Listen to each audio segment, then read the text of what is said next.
What? Subscribe. Subscribe. We'll highlight all that. Don't you worry. I'm just But of saying, course, you gotta remind people. You want to get Subscribe right now. subscribe. subscribe. Of course. Philadelphia, baby, you're gonna love it. Best sports fans in the world.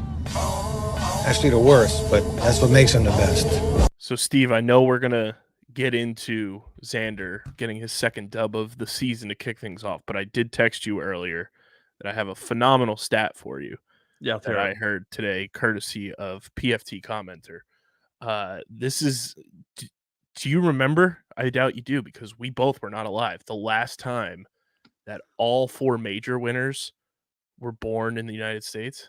Oh, I saw this. I read this. Was it 1982? That is correct. Now, like, what's That's insane.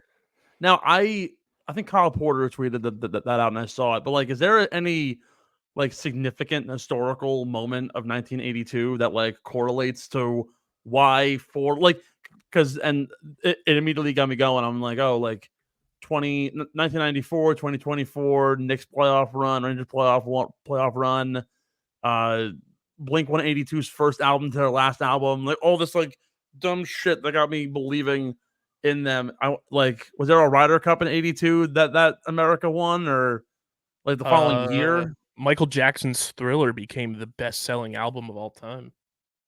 I guess that kind of works.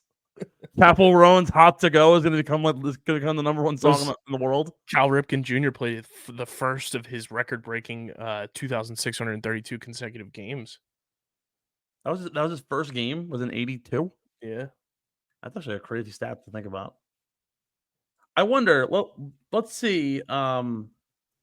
Because this would actually make a lot of sense. I wonder if the Americans won the Ryder Cup in like around that time. I'm curious. The results. Let's see. Here we go. Oh, all right. So yeah, so the 1983 Ryder Cup, the year after, was a United States win, 14.5 to 13.5, won at PGA National. Jack Nicklaus was the captain for the U.S. The U.S.'s top point scorer was Tom Watson. You know what? There's might be some good aura coming into play here. I could see it. Then again, history has a tendency to repeat itself. But like that was also like in the era where I think the U.S. had won like 6 straight Ryder Cups, or 5 straight going into that, and then won their 6th. And now it's just been like Europeans dominating every single year. So we'll see. Hopefully the Americans can reclaim next year, and maybe it's a blessing in disguise. We'll find out. We shall see. But I'm stealing Steve's thunder here. Welcome on in to Getting the Whole podcast. Kyle Bennett in for Ben Pirro, along with the man, the myth, the legend, Stevie McAvoy, breaking down all the news in the world of golf, including the seal has been broken, Steve. Xander Schauffele. He just can't stop winning. I think 27 major appearances without a win, and now 2 wins in his last 3. An absolute shelling of the field at Royal Troon. I'm watching things go down on Saturday. So me and Ben had our practice round for the New York State Open on Saturday, which I'll talk about in a little bit. But I'm watching it on Saturday before we got going.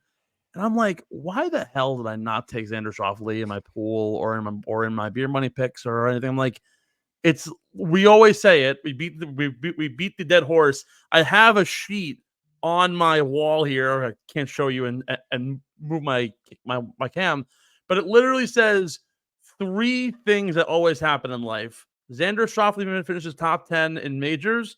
Corey Connors finishes top 20 in any sort of event. And Shane Lowry finishes top 25 wherever he goes. It's a 3 things. It's like the what are the true outcomes in baseball? Mm-hmm. These are the true outcomes of golf, and it's absolutely ridiculous. His track record in majors. Let me go back to his. I had it pulled up. So historically in majors, dating back to 2018. So he started playing pro in 2017. Finished T5 at the U.S. Open. That was his first ever major. But in 29 events, he has 23 top 25s, 15 top 10s, 8 top 5s, 2 third-place finishes, 2 runner-ups, and 2 wins. It's pretty good. He's playing at a astronomical clip, and if my math is correct, he has the best top 10 percentage at majors of any player in the last 50 years. Yes, you heard that right. The best top 10 finish percentage, better than Tiger Woods, better than Rory McIlroy, better than Jack Nicklaus, better than Jon Rahm, Dustin Johnson, Greg Norman, Jason Day, Tom Watson, Phil Mickelson, Ernie Els, Jordan Spieth, with a minimum of 25 majors played. He's converted a top 10 in 52% of his majors in the last 50 years. Tiger's only at 43%. Actually, Rory and Jack are better than Tiger in that category, but substantially better than everybody else over the last 5 years alone. If we look at his recent events, dating back to 2019, finished T2 at the Masters, T3 at the Masters, T10, and then 8 over the last 5 years. Also finished 17th and missed the cut.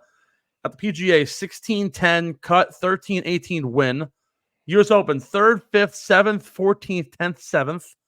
And then at the Open, which actually is his worst statistical results, 41st, 26th, 15th, 17th, and a win at Royal Troon. A ungodly run for Xander Schauffele, who now, according to most, is now in the running for Player of the Year to possibly dethrone Scottie Scheffler, which we'll talk about that in a little bit as well. But a really crazy and awesome establishment for Xander Schauffele as he rises to his highest ever ranking in the PGA in the OWGR at number 2. I believe he actually might be at the same spot according to DataGolf. Let me check that. Or he might be a little bit off pending Rory McIlroy's placement. Yeah, he's officially number 2 now on the list, surpasses Rory. And actually, what's crazy enough too, if you want to talk about how good Xander Schauffele's actually been this year, aside from obviously winning 2 majors, I think he only has 2 wins on the year. I could be wrong. He may have a third somewhere. No, he has 2 in the year. But this year alone, if you go back all the way to the century, from the beginning of January, he has only finished outside of the top 25 once. Finished 54th at Pebble Beach. And that was, of course, the shortened 56-hole Wyndham Clark win. Other than that, has not had a finish this year worse than 25th. Speaking of that, also, he only has 1, 2, 3, 4, 5, 6 finishes total outside of the top 10. And he's played in almost 22 events on the year. 2 of those events came outside of the top 20, came in the last 3 weeks at the Travelers and the Genesis. That's a ridiculous stat to be able to put up. DataGolf, and I've been following this almost like religiously. The all-time DataGolf rankings, obviously, we've been following along with Scottie Scheffler having a +3 on the index. Him and Tiger are the only ones at a +3. Xander Schauffele has solidified himself and pushed himself all the way up to 7th all-time, only behind Jon Rahm from last year, Ernie Els in 04, David Duval in 99, Vijay Singh in 04. He's had a better 2024 statistically than Jordan Spieth did in 2015 when he won 2 majors, what Jason Day did in 2015 when he almost won the Tour Championship, and Rory in 23 when he almost won when he won the Tour Championship, on top of having 3 other wins on the year. A ungodly good run at a +267, which actually is tied with Jordan Spieth from that year in 2015. So all the credit to Xander Schauffele. He deserves it. He's been fantastic. I don't know if you saw his fit on Sunday, but he wore all black. The all black Adidas with the white stripes. He looks like a villain ready to steal every single trophy from every fucking person out there. It's awesome. Did you see his dad's quote after I did not everything as know.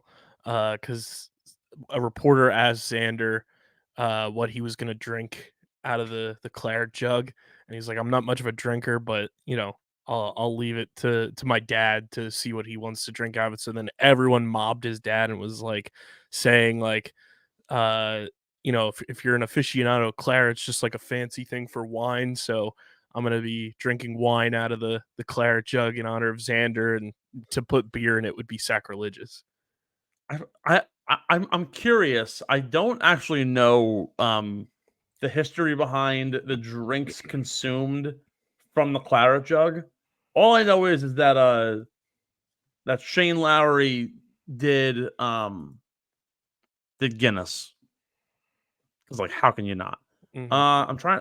Actually, perfect. There's literally an article about it on Golf Digest. What have people drank out of the claret jug? Oh, never mind. Trying to find it now. And while Steve pulls that up, I'll tell everybody about Tomahawk Shades, because Steve, guess what? There's a giant sale going on right now. Who doesn't love a good summer sale? Tomahawk Shades, the official sunglasses and eyewear brand of the Get in the Hole podcast. From sunglasses to blue light plus glasses to prescription lenses, they're going to protect your eyes for a fraction of the price of the big eyewear companies. There's no need for you to go out and spend $400, $500, $600+ on a pair of sunglasses that you're going to lose. They're going to break on the golf course. You're going to smash them in your bag. And guess what? Those companies, they're not going to keep you covered. Tomahawk Shades will, for a fraction of the price. It's the best pair of sunglasses I've ever put on my face. They're comfortable, they're lightweight, and the best part is you're paying a tenth of the price of those big eyewear companies. And at any time, you can go to tomahawkshades.com or download the Tomahawk Shades app in the App Store, Google Play Store, and use code USP for a generous 25% off your next order from our friends at Tomahawk Shades. That's tomahawkshades.com, or download the Tomahawk Shades app, where their anniversary sale is going on right now, and you can save up to 90% off. Shit. With code YEARS. Code YEARS in the Tomahawk Shades app or at tomahawkshades.com for up to 90% off. That's insane. Absolutely absurd. And at any time, use code USP for a generous 25% off your next order from our friends at Tomahawk Shades. That's actually absolutely filthy, and I need to get myself more now, particularly as I approach my wedding. Very, very well might be getting my groomsmen a whole matching. So, by the way, they also have groomsmen packages where they have discounted group offers on sales. Did you know the claret jug is actually 30 years, almost 30 years, or 20 years older than its American counterpart, the Stanley Cup? Wow. Which also makes the claret jug the world's most booziest trophy. Patrick Harrington, back in 2009, drank John Smith's Smooth Bitter. Stuart Sink, who won in 2009, had Guinness. Rory McIlroy. Could you guess what Rory McIlroy drank from the claret jug? Probably isn't what you think it would be. Champagne. Jägermeister. Huh. I wouldn't peg Rory as a Jaeger guy. No, I would not either. Speaking of which, and this is my, if you were to drink something from the claret jug, what would it be? I know you aren't a big drinker yourself, but like if you had to go all out. Being that I'm not a drinker, I'm gonna put some Baja Blast in the claret jug. Wow, that would probably ruin the insides of that jug. It'd be like you ever see like the videos of people like pouring like Coke on on like car hoods, and it like melts the paint off. You would literally melt the claret jug. There's probably a disclaimer on it. It's like, don't put carbonated products in this. If I had to put anything in it, are you other than Kenwood Beer, obviously? Of course. Are you a fan of Dr. Pepper?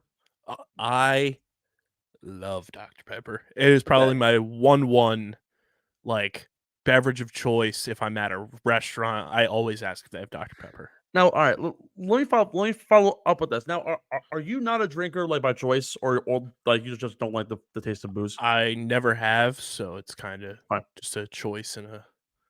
I will say this: if you are willing enough to consume one alcoholic beverage at my wedding, I want it to be this, and it's what I would put in the claret jug. I was in a Volo league playing kickball with some coworkers, and the bar that we used to go to on the Upper West Side had a $5 Thursday night deal on something called a Dr. Pepper bomb. And it's going to be what I have. It's going to be one of the drinks that's going to be offered at my wedding. It is a half of a glass of Bud Light, in which case you could also very much substitute Kenwood Beer, considering it's almost the same thing. If anything, a better, crisper taste. And a shot of amaretto, which is a cinnamon liqueur. Just like a sake bomb or a Jaeger bomb, drop the shot in, chug the beer, and it tastes exactly like Dr. Pepper. I'm honestly not a fan of DPs, but we call them DP. Wow. Dr. Pepper. I say DP because I always stutter when I say I can't say doctor well, like in succession. But they call them at the bar DPBs, Dr. Pepper bombs. I fucking love those things, and they are like the drink that I have like officially been all over. Anyways, I want to like move on here because we're starting to tangent. There's actually something that's been circulating on social that I really want to get into and get your take on. So, as I had said, like Xander Schauffele winning 2 majors is so important to the game, and people have been asking like, hey, like, could he very well dethrone Scottie for this year's Player of the Year award? And the Player of the Year is voted on by the players, so it could very well go either way. But I want to give you the stats here before we like dive into this. So Scottie Scheffler this year has 6 wins on tour. If we go all the way back to, or no, sorry, he has 4. Yeah, sorry, he has 6 wins on tour. Technically 7 if you count the Hero World Challenge, but we're not going to in this case. Very much like Xander, only has 1 finish this year outside of the top 25. Although, to Scottie's credit, he also only has 1 finish outside. 2 finishes outside of the top 10 this year. A T41 at the US Open and a T17 at the Amex. Otherwise, every single event he's played in this year has been a finish within the top 10. He has 2 runner-ups. He has 3 top 5s, 6 wins. Then there's Xander, who I just ran through the accolades. 2 wins, both of which happen to be majors, and also one of Scottie's wins was the Masters. And then all of but 5 finishes outside of the top 10 this year, 1 outside of the top 25. Who do you think, realistically, do you think Xander has a chance to dethrone Scottie as the Player of the Year? Chance, yes. Will he? I don't know. I feel like it's one of those things where we do this a lot as sports fans, just in general, where we value championships, and obviously this is a big part of like this award for golf, but like in traditional sports, we value like a championship, I think, far too much to weigh the greatness of a player during a season and determining whether or not they're worthy of winning awards. I mean, yes, 2 majors is extremely impressive, and Xander deserves all the credit for that. But I mean, look at the body of work that Scottie put together, and also let's add a mugshot trophy in there. But also, I think we brought this up the last time I was on. We were curious to see how Scottie would play at this point in the season, where when he goes on those runs the past couple of years, it's been in the same portion of the calendar, and then kind of don't hear from him again. Yeah. So it is kind of an interesting twist that we're back at that point again, where, you know, somebody else is kind of taking over in the second half of the year, if you will.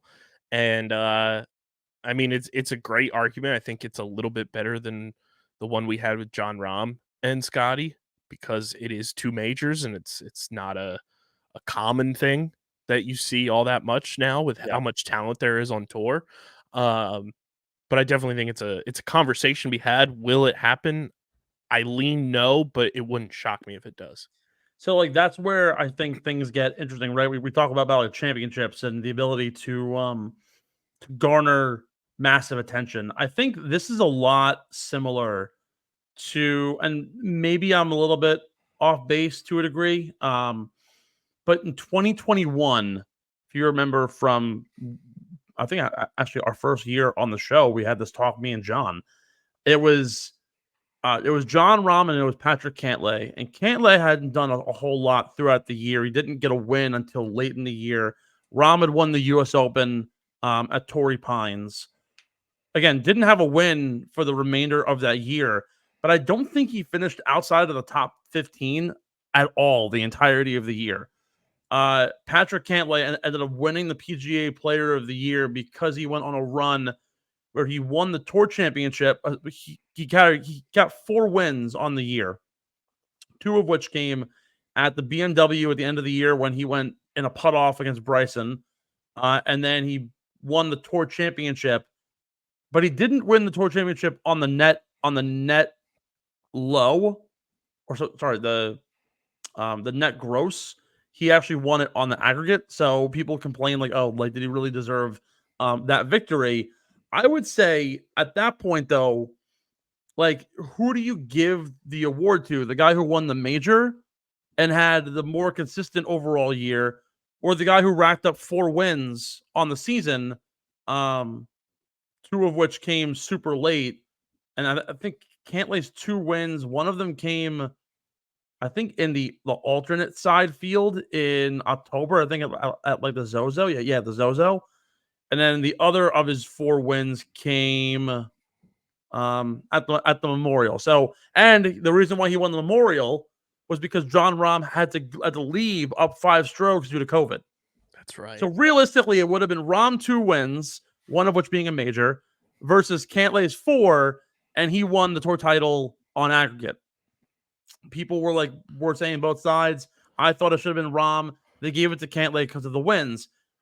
But I still think that Rahm had a very clear-cut shot, considering he was more consistent overall, and on top of that, he had the major to boot. I would actually argue, to a degree, that 2 majors, because everyone talks about how they want to win majors. Brooks talks about majors is what you are known for. It's why when Brooks won the PGA last year, we were like, hey, like he's now got 5 majors or 6 majors. Like he's probably top 10 all time, even if he doesn't have the wins to necessarily back up the resume. Like you could very well say that he is better overall than, say, Dustin Johnson, or Walter Higgins, not an example, Ben Hogan. Like there are guys who have 15, 20 career wins, but don't have the majors that Brooks does, and therefore Brooks jumps him. Do I think 2 majors from Xander and a really good year versus a unreal year from Scottie, but only 1 major, but like 6 wins?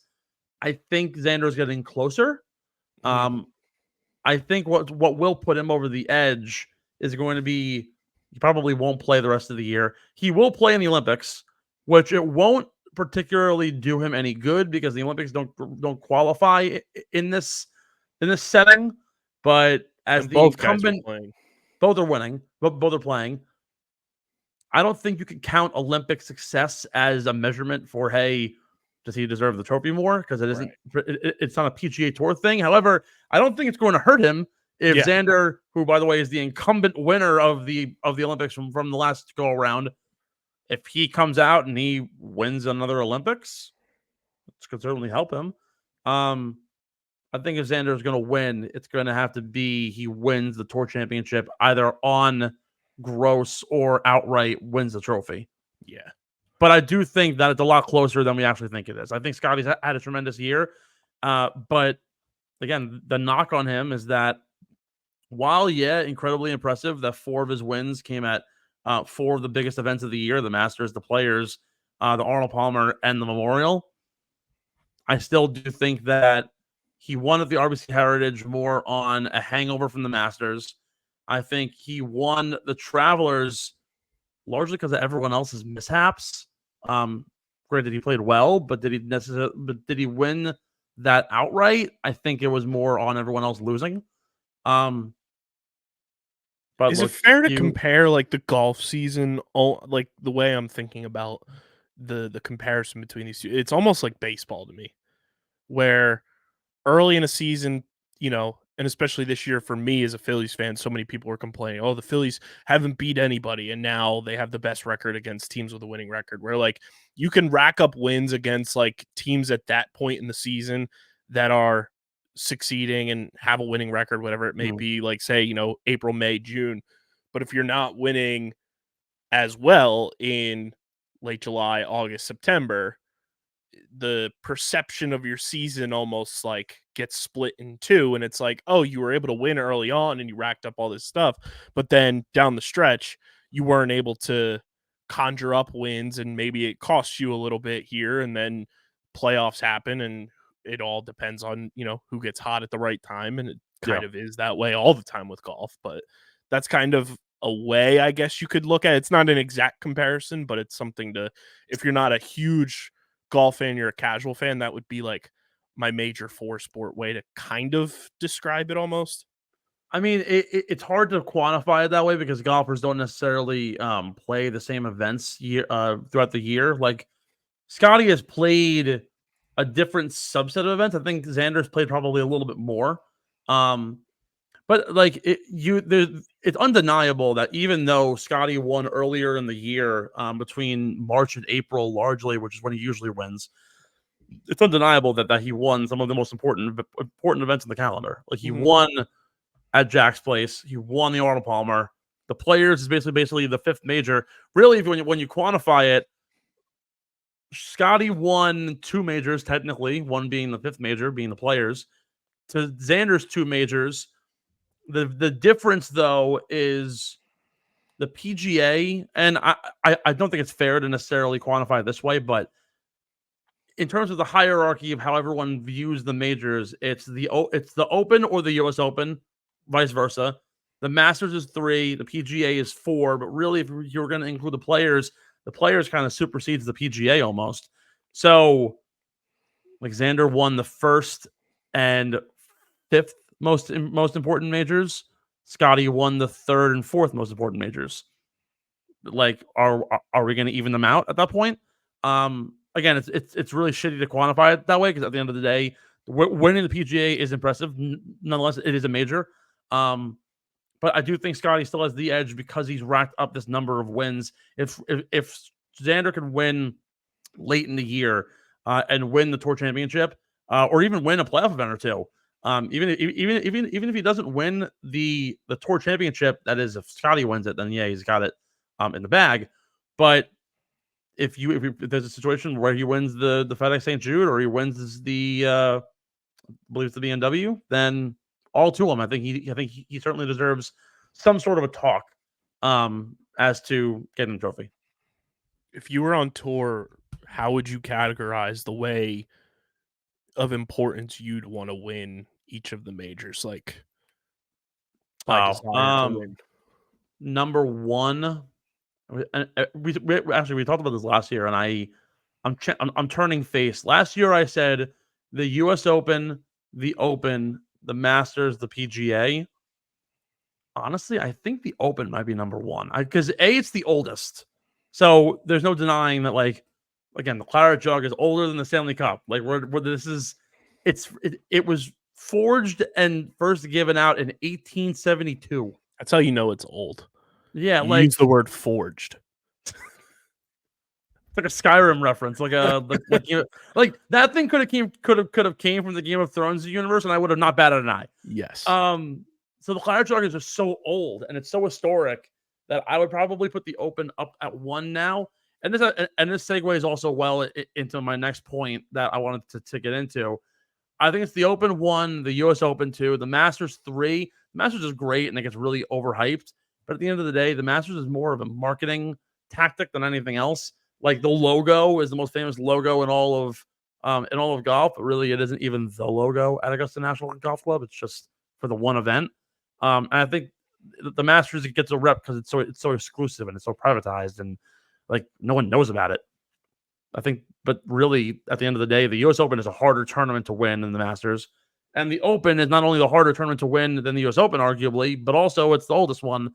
of the bunch, so therefore it has precedence, which actually gets me into my next point. There's only been 2 events, at least for the last 2 years or 3 years, on the PGA Tour that are co-sanctioned to the DP World Tour that are in Europe. And I was thinking about this recently. I'm like, we should play more events in Europe. We should spend a month in Europe. The PGA Tour calendar should not just go for the Scottish Open and to wherever the Open is and call it a day. They should do a rotation. At the very least, have 3 weeks. Play a event in Scotland, a event in England, and a event in Ireland. Literally have the Irish Open, have the Scottish Open, and then have wherever, like, or even if you did like something like, because obviously the events change depending on where you are. You have the Scottish, you have the Scottish Open every single year. It's a dual sanctioned event. Maybe you do a rotating event and you instead do like a UK event, a rotating event where if the major is in Scotland, you have 2 events in Ireland and England. If the major is in England, you have it in Scotland and Ireland. But they should have more events, more national tournaments. Scottish Open, the Irish Open. There's already an Irish Open on the DP World Tour. Why not move it up? I want to see more link style golf. I want to see more of that kind of different intensity. It's so different from anything you see here in the States. So, like, we're going to come now to the 3M Open in Minnesota. Whole different world from what they played this past week at not only a historic golf course, but B, a course that goes from 6 holes, rough wind on the water, to 9 holes where you could have been transported to a whole different world and not even realized where you've been from the first 6 holes to the last 6 holes. It's so incredible. It's a different vibe. Link style golf course, not a single tree in sight.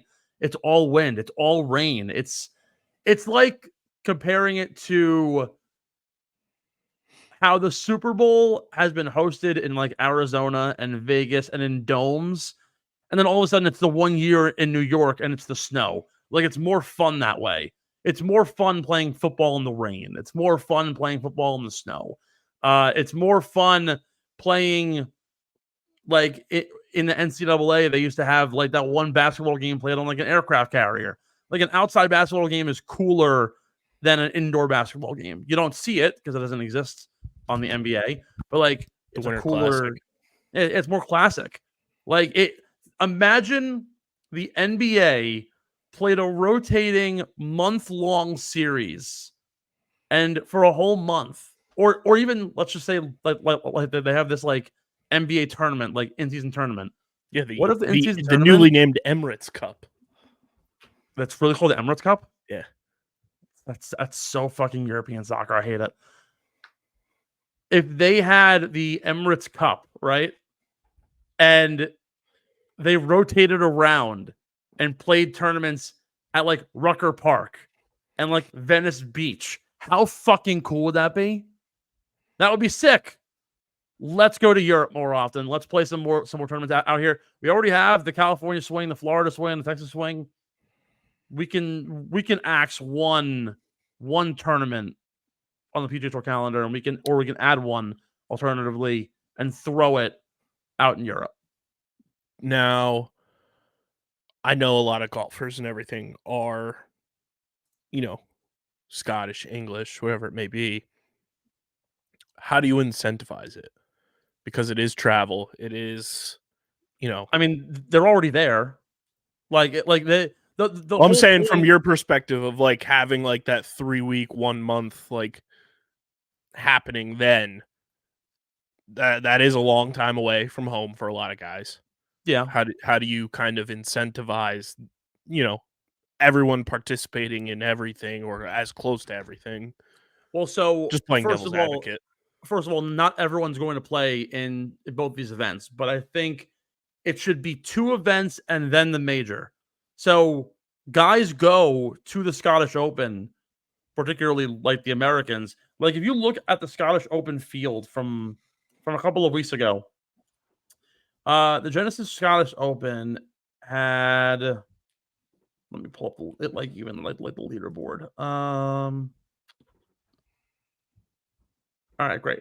So Rory played, Xander, Collins, Ludwig, Hovland, Fleetwood, Kim, Minwoo Lee, Matsuyama, Fitzpatrick, JT, Sanjay, McIntyre, Corey Connors, Wyndham Clark, Saeed Thagala, Max Homa, Jordan Spieth, loaded field, Sepp Straka. Like the list goes on and on and on. They're not everyone's going to play the Scottish Open going into it, but you're going to play at least one event because the Europeans love it because they get to finally go home, and they love doing it. Rory said the one event he will never miss every single year is going to play the Scottish Open now because it's the closest that he gets to growing up in Northern Ireland, playing events like that, link style golf, and he can play for 2 weeks. Some guys might do 3 straight weeks. Who knows? The Europeans are most certainly going to go because naturally that's their breeding ground. The rest of the guys, like we said, we saw basically everyone not named Scottie Scheffler in the field at the Scottish Open because they wanted to get ready for the conditions. Do I think Xander Schauffele is going to play 3 straight weeks out in Europe? Probably not. He might skip the first event, or alternatively, might skip the second event. But these guys have the ability, particularly now, and like thinking about it from a parental standpoint, right? Not a lot of these guys have like old children. Like obviously the older guys do. Justin Rose does, but again, Justin Rose will just go home to England. Take like Xander Schauffele, for example, or even Scottie Scheffler or Jordan Spieth, who have young kids. Even in 4 or 5 years, when those kids are in like elementary school, right? We're playing golf in July. Like they're off of school. They can afford a 3-week vacation to Europe. Why not? Like your wife and your child can travel around 1 week apiece. You go to Scotland, you go to Ireland, you go to England. You don't even have to necessarily go to those places. They can even go to Valderrama. They can go to Spain. They can go to they can go anywhere. They can go to Portugal, Spain, France, Italy. There's beautiful golf courses across the world. You're already in Europe. It's a short trip away for the most part. They can make it definitely work. The event would though have to fall before the major because you need to be able to incentivize keeping the guys there for at least 2 weeks. Whether they play one event, skip major, skip event major, one of the two has to happen. But it's more than possible that you can get the guys to just go and do things out there. And again, the European spectrum of golfers is so talented that even if you just literally just had them and had a few Americans in it, it's a loaded field to begin with. So I think it makes sense. I dig it. I dig it very much. I think it'll be a great add to the calendar. Let's take a short break. Let's get reconfigured. On the other side, we'll talk anything from comic books to the adhesive open called the 3M, and of course some beer money. Don't go anywhere, folks. KB and Steve-O here from the Underground. We'll be right back.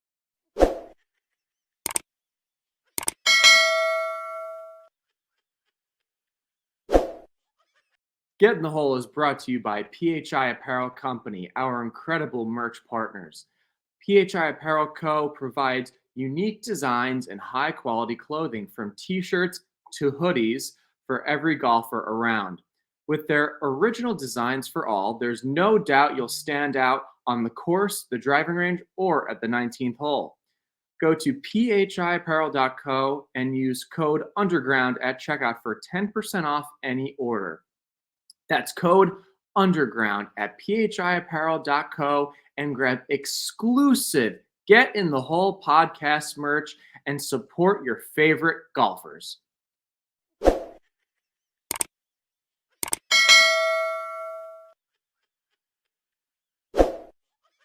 Hey everyone, it's KB, and I am beyond excited to bring you this breaking news about a new project here at Underground Sports Philadelphia.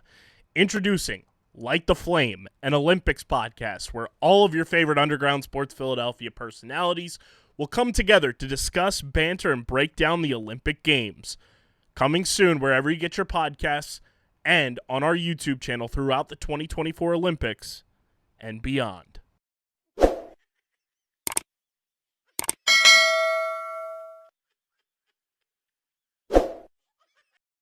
Welcome back into the Get in the Hole podcast. KB filling in for Benny Pirro as he gets ready for the New York State Open. I'll be caddying it this week.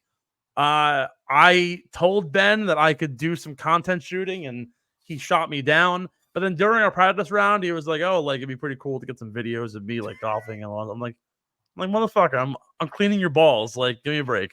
Pause. I saw a really funny tweet too. In the break, someone tweeted, "I always liked how Kanye would use Kid Cudi as an instrument and not really as a person." Jeez. That's the That's funniest like tweet. one I've of the seen all best music tweets ever is, how would you feel being Bobby Valentino that your claim to fame is replicating a police siren? Very true. Hey, look, bro, Dougie Fresh made a great career on being literally just a beatbox. By the way, fantasy sports, 100% drafting Alvin Kamara and Najee Harris, so my team name could be Kamara Harris. It's good. It's good. The new possible Everyone's nominee. that's gonna compete with everyone's favorite song of the summer, drafting Tua, and your team name just being Hawk. Hawk Tua. I absolutely love it. She hosted like a club night, like out here on Long Island. Ridiculous. She was in Miami wearing a Tua jersey at a club. I fucking love it. The top 3 biggest names are going to be political puns. There's going to be Hawk Tua, and there's going to be something related to I'm totally just drawing a blank on exactly what I was going to say. Yet. I have to come out to that. Where was it going to go with that? Should be Hawk Tua. What's like the other big event that's happened this year that everyone's talking about? That, aside from politics and that.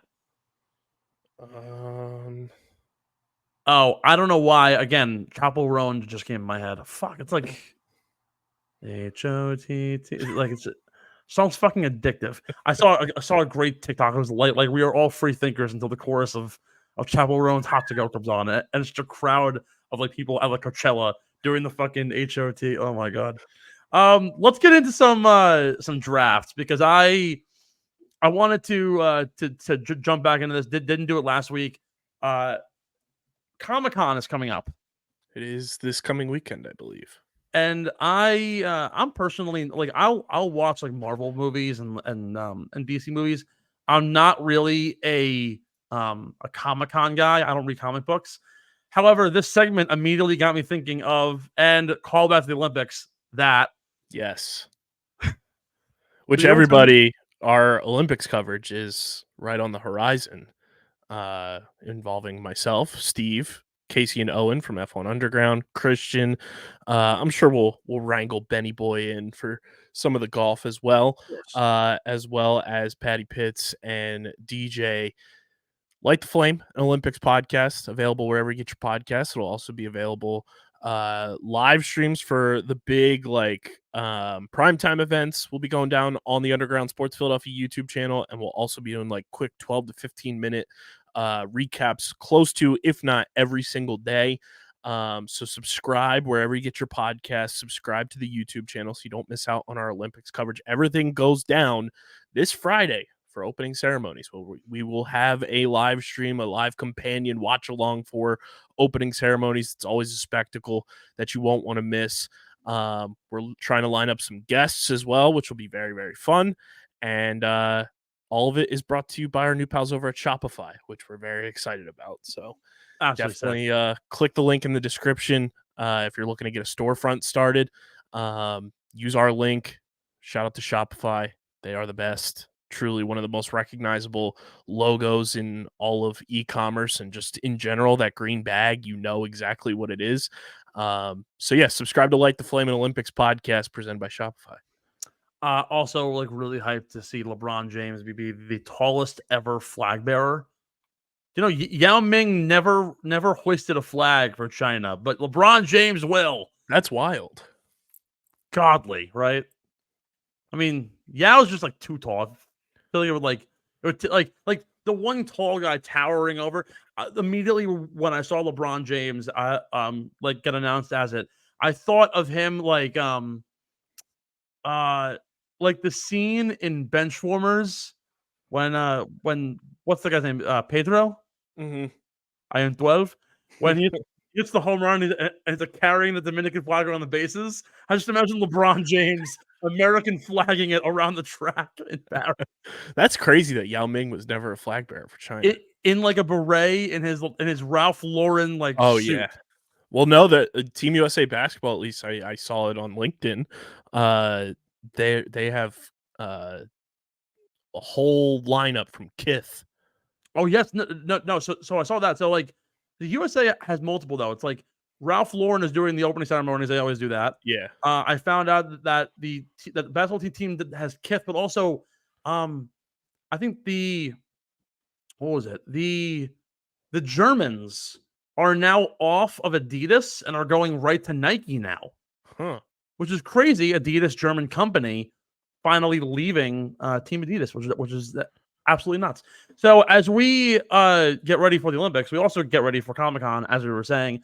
And what better way to integrate both the world of sports and media as an overall conjoining than with some drafts presented by our friends over at Acorn Hills, weekly segment that I'm going to be implementing now officially. And Acorn Hills is our friends behind the draft day, bringing you stylish apparel for on and off the golf course, all using biodegradable packaging and plantable clothing tags. Acorn Hills is changing clothing through conservation. Use code GITH15. Again, that's GITH15 for 15% off your next order at acornhillsco.com. New line still has their 4th of July stuff out. That'll eventually go on sale. Really good stuff. Amazing clothing. Be sure to go to acornhills.com. Again, code GITH15 for 15% off your next order and look your best from the ground up. We have a double day draft today relating comic books to sports. I'm actually going into this totally blind. I have not done any prep. I've been so busy doing Ultimate Team on NCAA 25 and rebuilding the Hawaii Rainbow Warriors. Bro, my bills for airfare is through the freaking roof. It's so hard to rebuild this freaking school. Double draft. We're going to start off the top 5 characters who would be on your golf team. Any comic book character ever. Who would be on like your ideal like Ryder Cup team? Yeah, and KB, I'll give you the floor. It's a double draft because it's also Comic-Con and it's also one of the most anticipated nerd weekends of the year as Deadpool and Wolverine is coming out in theaters that I am just so juiced up for. Oh, I'm going to literally buy my tickets for Tuesday night, for next Tuesday, like ASAP. I can't wait. That's happening. So yeah, so are we drafting 5 people each? Yeah, so we're gonna go you, me as we go. Top 5 characters who would be on your golf Ryder Cup team to bring you home victory. All right, 1-1. I think it might be a little controversial because I'm going the villain route here, but I think utility and accessibility is huge.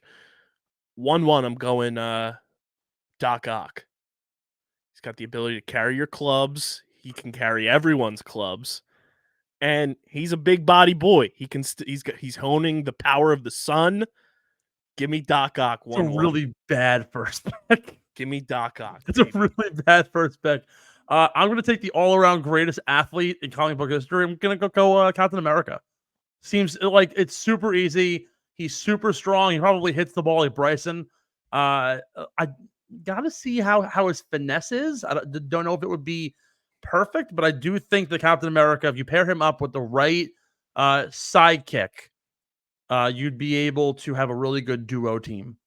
Well, his driver is going to be with the vibranium Captain America shield. Dude, he will literally be like Happy Gilmore. He will drive every green. I also like Doc Ock because he's going to be able to use all 4 of his arms to kind of be your own rangefinder. You don't even have to carry one with you. My next pick is do I want to go that route? You need a strong second pick here. Yeah, that first pick was gutsy. My next pick is going to be, I'm gonna go in an ilk of your Captain America pick. He's a leader of a squad. He's very intelligent, but he's got range as well. I'm going Mr. Fantastic. Okay, Mr. Fantastic. All right. Go pick. My second pick, I need someone with a little bit more little more focused on the game. Like I could go big time power here, but I feel like I shouldn't. Second overall pick. Want to go with someone who's a little bit like shifty, has a good like finesse game. Not the strongest, but also not the weakest. But someone who would be an absolute dart on the course. Hawkeye. That's gonna be my next pick. Dropping darts all over the golf course. Good one. That's a good one. My third pick. Let's see. Who do I want to go with next?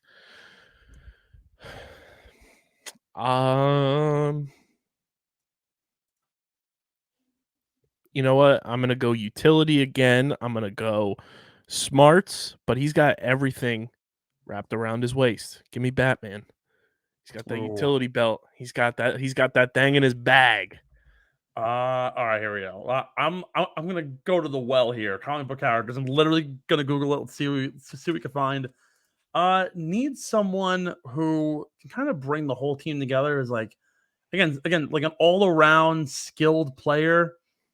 Spider-Man's up there, maybe. You know what? Just for the vibes, I'm gonna go. I'm gonna lean into the power game still. Might overpower, might obliterate, but he's there for the vibes. I'm gonna go with Thor. I'm gonna stay very heavily Marvel in this match, but I might deviate at some juncture. We'll say. My next pick, I'm going to go very. It's kind of a niche pick, but it's going to give me the ability to have whatever I need at a given moment. I'm going to go Morph from the X-Men. Can change into any club that I need wherever I am on the course. Don't have to really dig through anything. I'm going to go Morph. You know, I was thinking about picking some sort of like a shapeshifter, like somebody who can like imitate any person. So this way, like if I needed Scottie Scheffler to come out on the golf course, I could just get him there. Fourth pick, we're gonna go. No, actually, I should really sit on him. I should sit on him a little further and be my final pick. I think I've got it here. What's his like? If I'm not wrong, what's his like main like ability? Yeah. I'm going with Professor X, telekinesis. He will just force the ball in the hole. Golden. Ace. You'll have Captain America drive the green, him and Thor, every time. And then just the putt, he knows exactly how to read it. Golden pick. My final pick. You know, you got a see ball to hit ball. Give me vision. Oh man, I'm just gonna pluck him right out there. All right, final pick. I alluded to it. I was gonna sit on this one, and I'm really happy that I'm getting it. He isn't necessarily Captain America's like go-to guy. It's more it's a little bit different, but I'm going with the Falcon. Give me Anthony Mackie. By the way, I don't know if you know this, but before he became the Falcon, he was a rapper out in Detroit and lost to this guy named B Rabbit. I'm not sure. His name's Clarence. Clarence's parents have a really great marriage. So, but the Falcon is going to join and be the sidekick to Captain America. Perfect scramble team right there. Great trailer for his first appearance in a movie as Captain America that came out recently. Oh yeah, absolutely. Valentine's Day 2025, baby. Very interesting in seeing how he takes on the role of Captain America. I'm excited. Second draft, though, let's dig into our second one here. The alternative from picking a golf team is going to be what 5 golfers would you bring to Comic-Con with you? And I already told KB, I'm like, I know who the anti-Comic-Con team is. And it's basically anybody who's on Live Golf, not named Bryson DeChambeau. Because I know Bryson would probably do cosplay. But like if you put Brooks Koepka, Dustin Johnson, and Patrick Reed in the Javits Center at Comic-Con, they would probably burn to the ground. They would be like, "What the fuck is this?" I feel like Brooks would be fine. He just wouldn't dress up. Would Brooks be the guy who would like go and like be into it, but like be too cool to admit, hey, like I kind of want to Yes. do, like he'd be the guy who like behind closed doors like is LARPing, Yes. but he'd be too cool to admit that he would do it. Yeah, I mean, look at him at Florida Panthers games. Fuck you, Brooks Brooks Koepka. Koepka! All right. I will lead off top 5 golfers that I would want to bring to Comic-Con with me. I'm leading off with the obvious answer. It's Bryson DeChambeau. That guy would be shooting content out the wazoo. He would have a great time with it. I think he'd be really fun to hang out with. My number 1, because his style is vibrant, it's flashy, and he's on the younger side. Give me Ricky Fowler. Oh, Ricky would be like a drunk fun to go to. He's secretly a nerd, and I know he is deep down. Colin Morikawa. Oh yeah, He's the guy who would show up, and he would definitely want to get involved. I'm going on the non-secret nerd, but it's so obvious he's a nerd. Give me Tom Kim. All right. So I have something similar here that we're vibing with, and I'm shocked that I'm getting him at 3rd overall pick. There's one golfer who I don't know if you know this, but I know you've watched Full Swing. He writes down every single shot he takes. He measures every little thing he does in his little notebook. And he's Dan Rappaport's best friend, Matt Fitzpatrick. He writes down, he's the biggest golf nerd. And he would be the guy who would look up to like Doctor Strange or like somebody else. But he'd be great. So are we going golfers on tour or just like people in the golf zeitgeist multiverse, if you will? Where are you going with the multiverse of golfers? Where is Paige Sporanic turning you on? No, on the but course? similar ilk. I was gonna say Trent from Foreplay. All right, fine. You know what? I will give you that. I will open the floodgates up to the multiverse of golfers. I feel like Paige Sporanic's gone to Comic-Con. It wouldn't surprise me in the slightest. She definitely feels like has. a cosplayer. You know what? She probably would cosplay, and she's there for the vibes. Paige Sporanic, 4th pick. Welcome to the squad. I like that a lot, actually. There's our wild card picks. I went Trent, you go Paige. It works. Paige is also a Tomahawk Shades gal, so yes. duly Part invested. of the team. Duly invested in the team. Who am I gonna go with my 4th pick? You know who I feel like is like the dad of Comic-Con that like shows up and is like bringing his kids, but he's also having a great time? Tony Finau. I could see it, yeah. Big time family man. Like he's I buying could some see the vibe. collectibles like for the man cave while the kids are out, doing the character meet and greets. Tony Finau's having a good time at Comic-Con. So, all right, this is kind of think on this one. Like, who would definitely be a comic book guy? And I feel like there would actually be another live golf player that would fit the mold here. And I can't totally put my finger on it. But final pick, who would I want with my squad? Just by looking at him, I immediately see comic book guy. I am going to ride with, where's his name on here? What the hell? Bubba Watson. Yeah.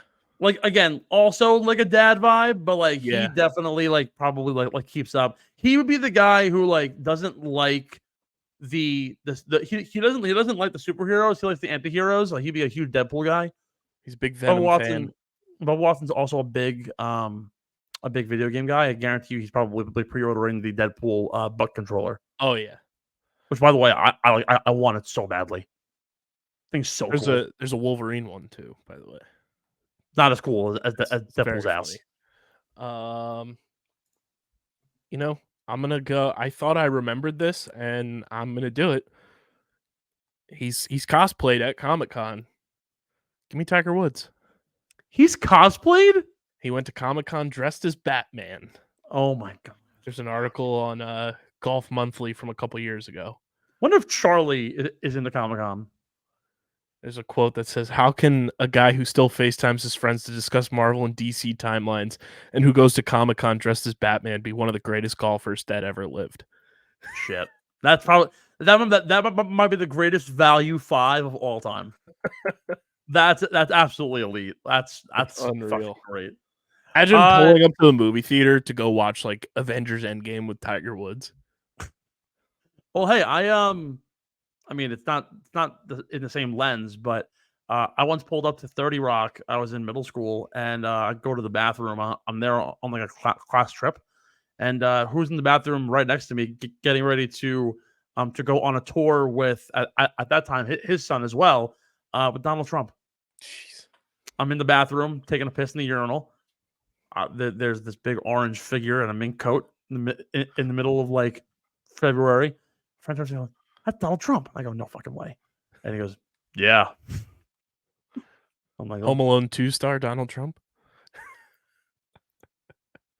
I love when the Discussing Film account tweets like when like big news happens to somebody that made like a guest appearance in a movie. Home Alone 2 star Donald Trump. They did it when Joe Biden dropped out. They said, what was it, Parks and Rec he was on? He was in Parks and Rec. Either that or Community, one of the two. Was not into either one of them. Actually, speaking of which, though, did you know Donald Glover is dropping the Gambino alias officially? Yeah. Yeah. Sad day when I found that one out. Discussing Film did that with Tom Brady too. They said Ted star Tom Brady has officially retired. It's great. I love Star from the other guys, Derek Jeter. You dick! I'm Derek Jeter. You shot me. You should have shot A-Rod. So Game of Thrones star Aaron Rodgers returns to action. He was in Game of Thrones? Yeah, he was a cameo. Him and Noah Syndergaard. I knew Noah Syndergaard was. Also, isn't the Mountain like a famous? Yeah, like he's actor, he's on fighter? the World's Strongest Man competitions.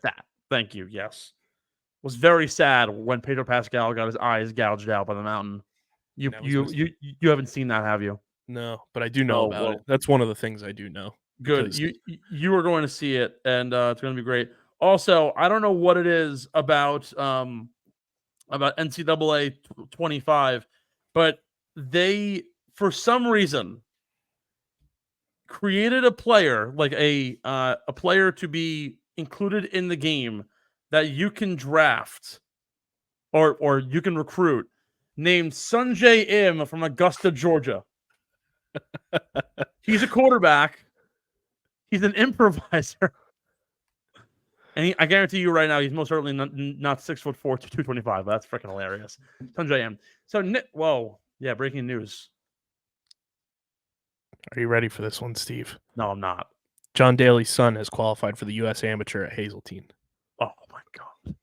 JD2, baby. Love that kid.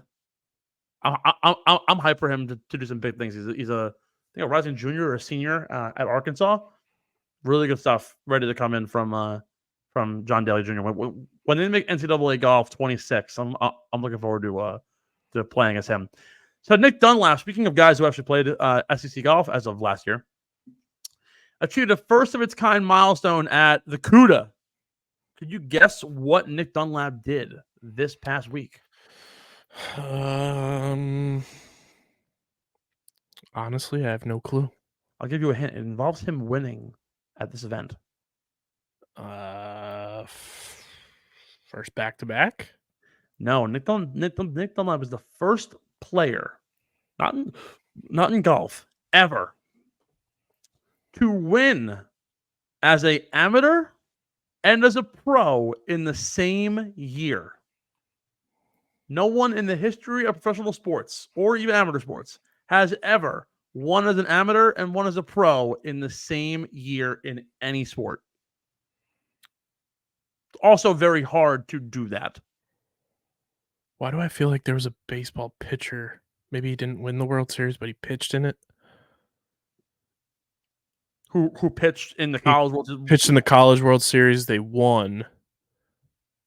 I forget what team it was. Was it all in the same calendar year? Yeah, like it was that same season.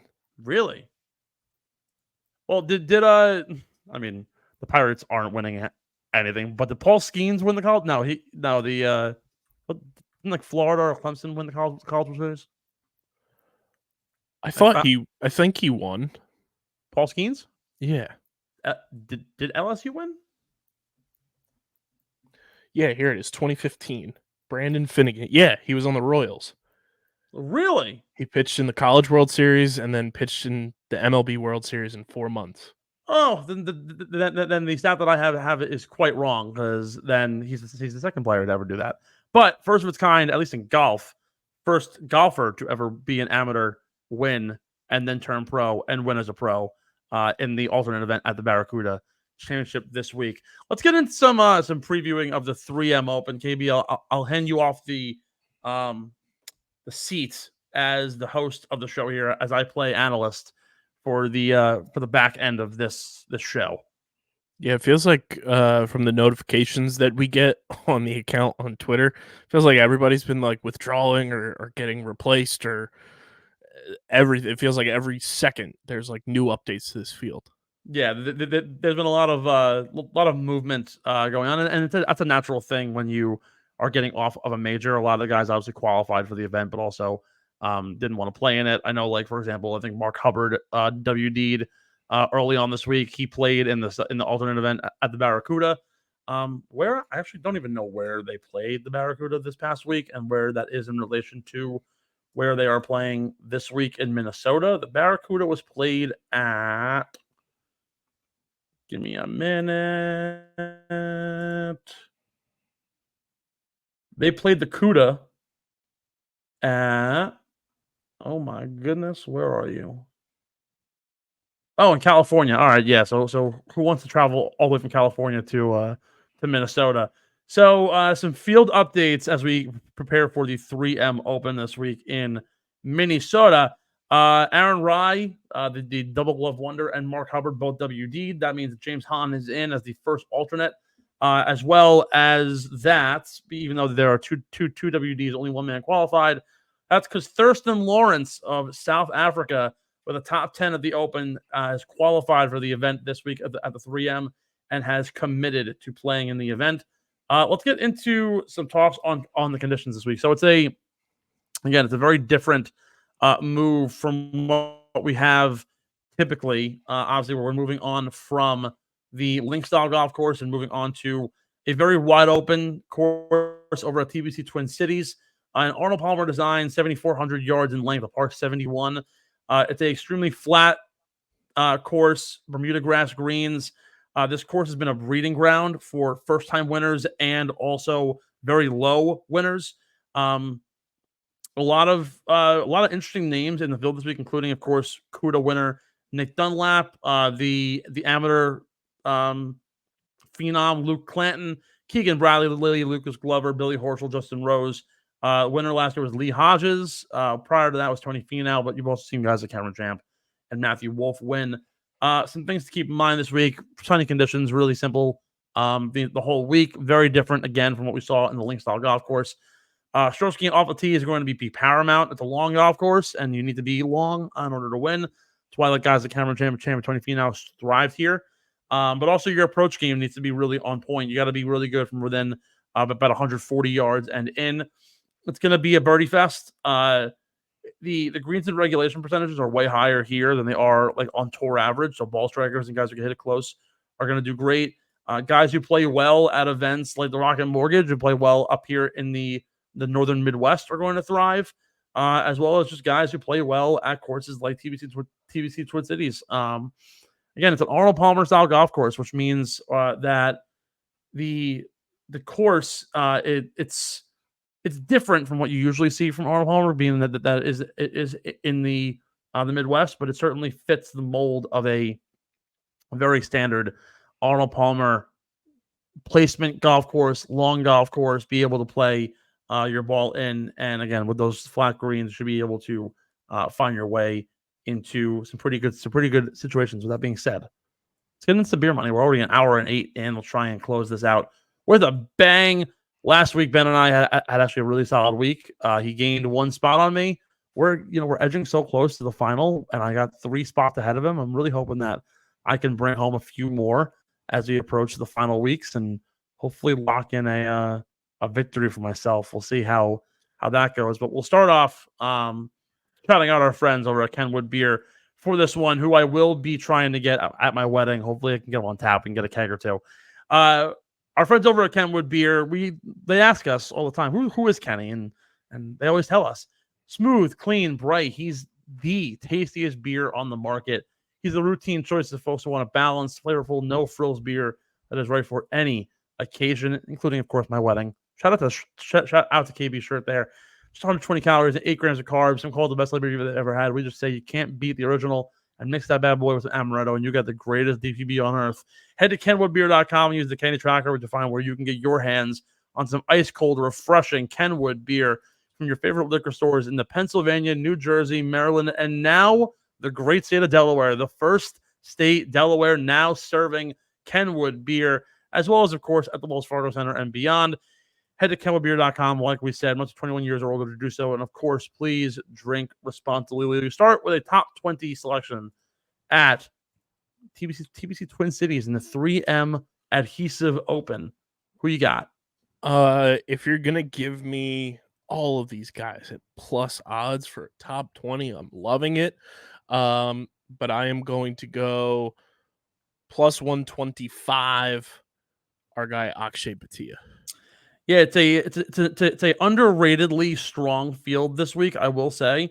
Actually, absolutely crazy that some sports books don't even have the full-on lines up yet, which is crazy considering I usually have all of them in sight. Top 20 for me, I'm going to go with Adam Hadwin. Plays really good on bent grass, also plays really well in the Midwest. I finished third at the Memorial up in Ohio. He also has really good metrics of the Rocket Mortgage, which historically has been really good in determining your placement at the 3M. He lost to Ricky Fowler in Detroit last year, so I think he has a really good shot here to chase some heads. Top 20 for Adam Hadwin. Top 10. Top 10, I am going to go plus 250, Sam Burns. Ooh, he had a really bad Sunday at the Open. Hopefully he can keep it together. Top 10, I'm going to go with an amateur in the field. Little out of left field, Luke Clanton for a top 10. He's not your typical amateur. He ranks first in the field in his last 12 rounds in driver-heavy courses. The fact that he's outpacing everyone else in the field at driving is crazy. The Florida State product is my guy for top 10. Top 5. Top 5, I am going to go with a guy who was in it until he wasn't this past weekend at plus 600. Give me Billy Horschel. I love Billy Ho.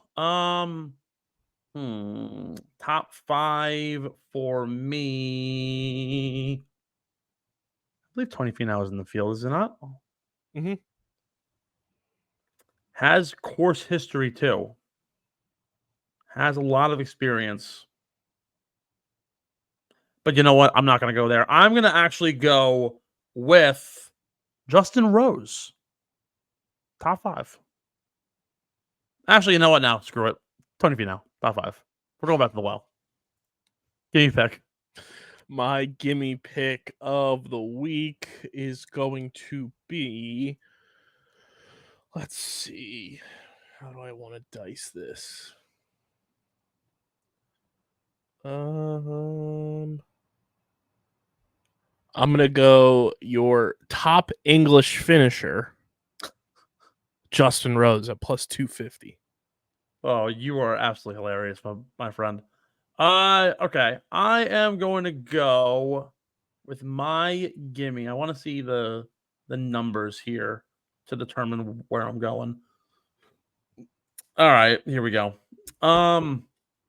We saw him play really well at the former Barbasol a couple weeks ago, and he actually has some really good numbers off the tee, and I think he fits the course pretty well for where I think he will finish. I'm going to go top 20 finish for Pearson Cootie from Texas. He's What the a 12th name. ranked player in the world in driving distance, and he's actually been really good on his birdie or better average so far this year. It's literally him and Luke Clanton are two of the best young guys in birdie or better average so far this year. So he's my pick for top 20. Your winner at the 3M Open. I'm going to go with my Comic-Con attending pal at plus 1100, Tony Finau. Tony Finau to win again at the 3M Open. Very fun pick. I'm going to go with your top 20 and also somebody who probably would come with me to Comic-Con. Akshay Bhatia to win his second event of the year. He missed the cut at the Open. Did not do great in his debut at all. But in a golf course where driver really matters and your approach game is on point, Akshay has been one of the best young players on earth this year. I love Akshay to win another event in a good field and really solidify himself as one of the PGA Tour's best young up-and-comers. Plus, he's a lefty, so it's a fun little mismatch. Plus 2,200 pretty much everywhere. Got him actually this morning at 28-1. So might go bet, but clearly the money is swinging. So you know that they had to correct it. So get on the train while you can. Quick. Your boy Luke Clinton plus 2,800 at a lot of places. Luke Clinton's gonna be a popular pick this week too. KB, I will give you the outro as I really need to go to the bathroom. Yeah. Make sure you guys are following the Get in the Hole podcast at Get in the Hole Pod across the board. Twitter, Instagram, TikTok, Threads. Follow Steve at Real Steve McAvoy. You can follow me at KBIZZL311. Subscribe to the podcast. It really does help when you guys subscribe. Apple, Spotify. Leave a 5-star rating and review. And of course, subscribe to the Underground Sports Philadelphia YouTube channel. That's where you get this show in full video form every single week. YouTube.com/@Underground Sports Philadelphia. We're at 816 subscribers. Let's keep that pumping. Let's get on that race to 1,000. And of course, subscribe to Light the Flame and Olympics podcast, our group project here on the network that'll be getting going this Friday with our very first live stream for opening ceremonies. Subscribe wherever you get your podcasts and tune in on our YouTube channel. And best of luck to Ben and Steve as you venture into your caddying debut. It's actually been a bucket list item, and I made the joke to Ben. I'm like, hey, if you ever need a caddy, let me know. I've legitimately always wanted to be a caddy. It seems like such a fun job, and to do it at a course like Bethpage Black, where you walk this golf course and you're like, wow, I'm walking where Tiger Woods once walked, and it's a very amazing place to go and be. Had a lot of fun on Saturday and part of this round. Played with some really talented golfers, so really excited to go see what Ben's capable of. He's been playing great golf so far. I'm really confident in his abilities, and I'll tell some jokes. He'll hit some monster drives. I will say he outdrove everyone in our group on Saturday, so showing the big boy muscles and hopefully bring up some hardware. So absolutely put it in the Underground Trophy case there. Busy week for your boy. I got invited to go see the Foo Fighters. At Hershey Park Tuesday. I'm seeing AJR on Thursday. Ooh. Got trying to find friends to go with me to AJR in Manhattan. It's gonna be a doozy of a time. I got floor seats. Me and my sister are going at the Wells Fargo Center. And then CFO Margie's birthday on Wednesday. She just got a new car. I have a car again, which is nice. And then back at it for the second half of the Phil season with season tickies on Sunday. Phil's Guardians. Would you come to AJR in Manhattan if I top tickets? When is it again? I have no idea. Probably during the week. So you may have to tell the hell on earth to back off for a day. Let me see. AJR at MSG. Oh. This upcoming Friday and Saturday. I will not be around. Damn shame. Damn shame. All right. Well, we tried. Also, by the way, stupid me to not pick Black Panther Yeah. It's probably the coolest bobblehead I have, even though Charlie Marte will not be a Met for very long. You hope. Wakanda forever. Thanks for listening to Get in the Hole, the official golf podcast of Underground Sports Philadelphia. Catch us every week wherever you get your favorite podcasts, and be sure to like and subscribe on Apple, Spotify, and YouTube. You can follow us on Twitter and Instagram at Get in the Hole Pod, and follow Underground Sports Philadelphia at Underground PHI. We'll see you next time, and remember, get in the hole!